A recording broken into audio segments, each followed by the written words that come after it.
According to two well-versed researchers of summer reading loss, Allington and McGill-Franzen, summer reading loss refers to the decline in children's reading development that can occur during summer vacation times when children are away from the classroom and not participating in formal literacy programs.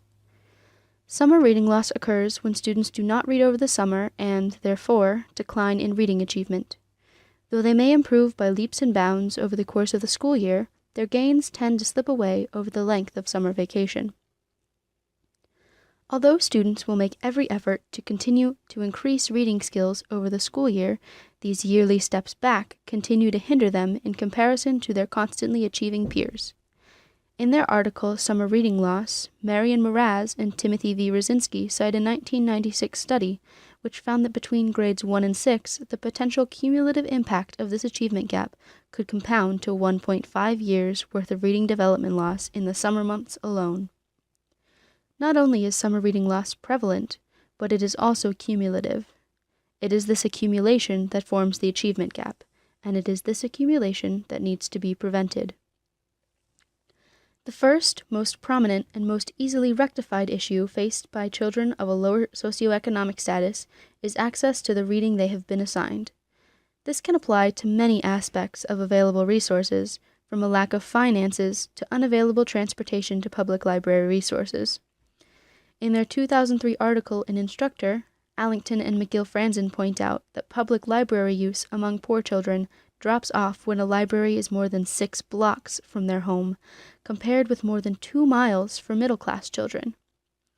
Even when libraries have available copies of summer reading books or put on fun summer reading programs, students from lower-class families are not always able to get to the library, whether because they lack transportation or because their neighborhoods are unsafe to walk around.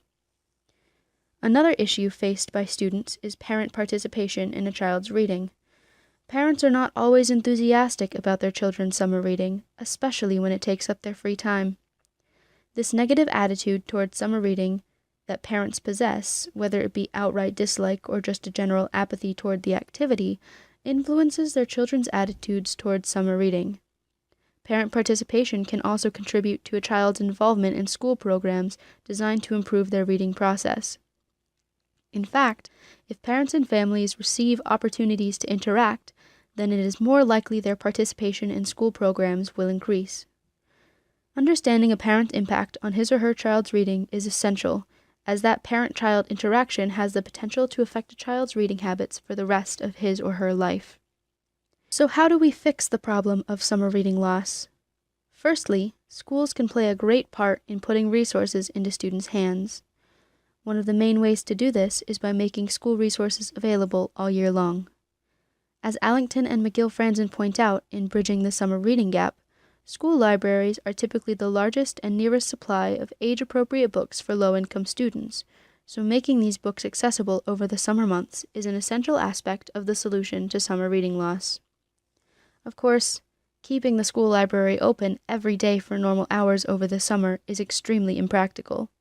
In order to rectify this, one solution is to open the library for just one evening a week, so students can check books out and return them when they are done.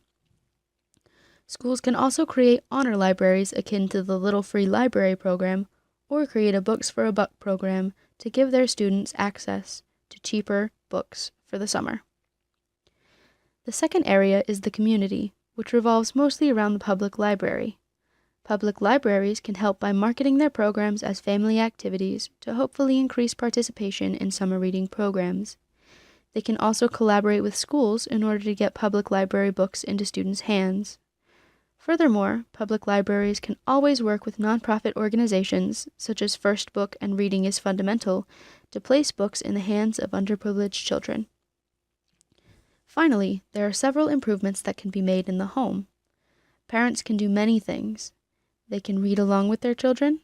They can emphasize the written words they encounter in daily life on billboards, menus, etc. They can bring their children to public libraries, and they can keep up communication with teachers during the school year. Reading is not easy, and it becomes even more difficult when it is not practiced consistently. Summer reading loss affects not only the individual student who experiences it, but every other person in his or her life as well. It is easy to prevent, but prevention takes effort. Encouraging children to read can only improve their lives. Furthermore, there is no single solution to the problem of summer reading loss and no foolproof method of fixing it. However, there is a multitude of options that each take us one step closer to allowing every student to learn to his or her fullest potential. Reading is important, and it is our responsibility to make sure everyone has a fair chance to read and to learn.